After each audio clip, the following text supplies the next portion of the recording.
இன்றைக்கி நாம் பார்க்க போகிற ரெசிபி மொச்சப்பயிர் சாம்பார். அது பண்ணுறதுக்கு முந்தின நாள் நைட்டே 2 கப் அளவு மொச்சப்பயிர் எடுத்து தண்ணியில் நல்லா ஊற வச்சுருக்கேன். நீங்கள் இன்றைக்கி சாம்பார் பண்ணுறதா இருந்தால் முந்தின நாள் நைட்டே இதை ஊற வச்சுருங்க.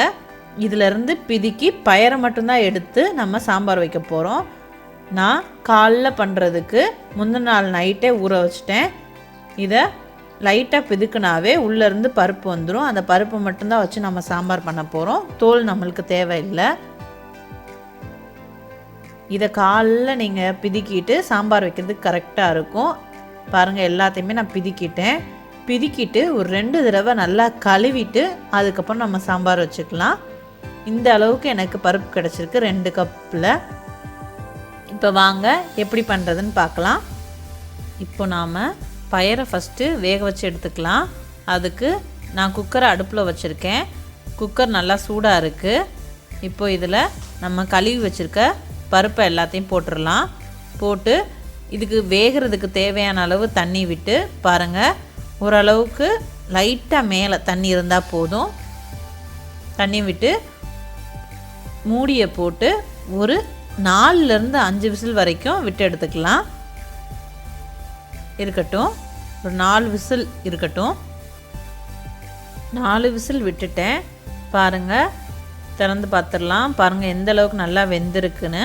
இப்போ ஒரு கரண்டியை எடுத்து பின்பக்கமாக திருப்பி நல்லா இதை மசிச்சு எடுத்துக்கலாம். நல்லா வெந்திருக்கு. பாருங்கள் எந்த அளவுக்கு வெந்திருக்குன்னு. 4 விசில் விட்டாவே போதும். ஏன்னா நம்ம ஊற வச்சு தான் இந்த பருப்பை எடுத்துருக்கோம். அதனால் நல்லா ஊறி இருக்கும். 4 விசிலே கரெக்டாக இருக்கும்.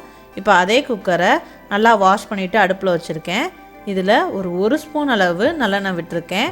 இது கூடவே ஒரு பச்சை மிளகாவை நடுவில் கீறிட்டு சேர்த்துக்கிறேன். அப்படியே சேர்த்துறாதீங்க, தெரிக்கும்.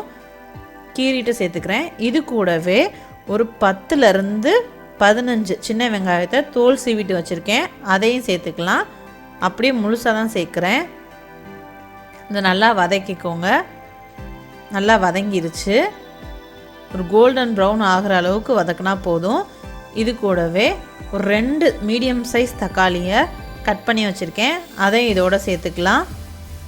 நம்ம இதுக்கு புளி சேர்க்க போகிறதில்ல, அதனால் தக்காளியில் இருக்க புளிப்பு மட்டும்தான். நல்லா தக்காளியை தாராளமாக சேர்த்துக்கோங்க. நான் இந்த இதுக்கு 2 மீடியம் சைஸ் பழுத்த தக்காளியை சேர்த்துருக்கேன். நல்லா வதக்கிக்கலாம். தக்காளி சீக்கிரம் வதங்கிறதுக்காக இந்த சாம்பாருக்கு தேவையான உப்பை நான் இப்போயே சேர்க்குறேன். கல் உப்பு தான் சேர்க்குறேன். சேர்த்து நல்லா வதக்கிக்கலாம்.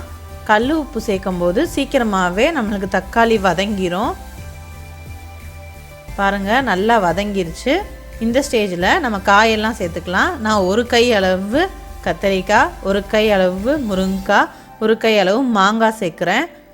சேர்த்து இந்த காயை நல்லா இதோடய வதக்கிக்கலாம். வதக்கிட்டு நம்ம மசாலா எல்லாம் சேர்த்துக்கலாம். ஒரு 2 நிமிஷத்துக்கு நல்லா வதக்கிக்கோங்க. நல்லா வதங்கிருச்சு.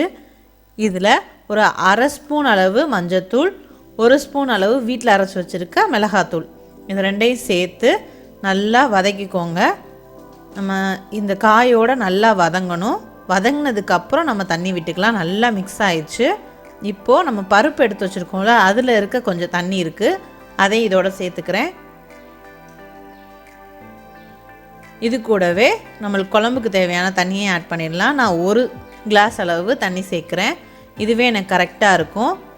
சேர்த்துட்டு நல்லா மிக்ஸ் பண்ணி விட்டுட்டு மூடி போட்டு ஒரே ஒரு விசில் விட்டால் போதும். வெந்துடும் காயெல்லாம். ஃபுல்லாக வச்சு ஒரு விசில் விட்டுருங்க. ஒரு விசில் விட்டுட்டேன். இப்போ ரிமூவ் பண்ணி பார்த்துடலாம். ப்ரெஷரும் ரிலீஸ் ஆயிடுச்சு.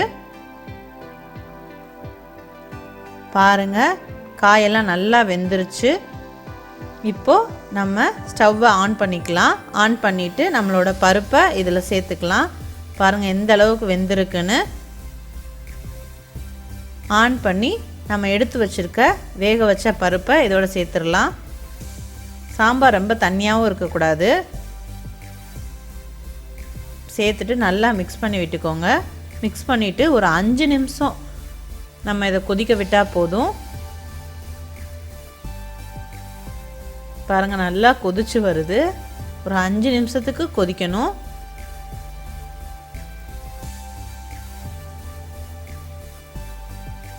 பாருங்கள் எந்த அளவுக்கு கொதிக்குதுன்னு. இப்போ நம்ம ஸ்டவ் ஆஃப் பண்ணிவிட்டு நம்ம இதுக்கு தாளிப்பு ரெடி பண்ணிடலாம்.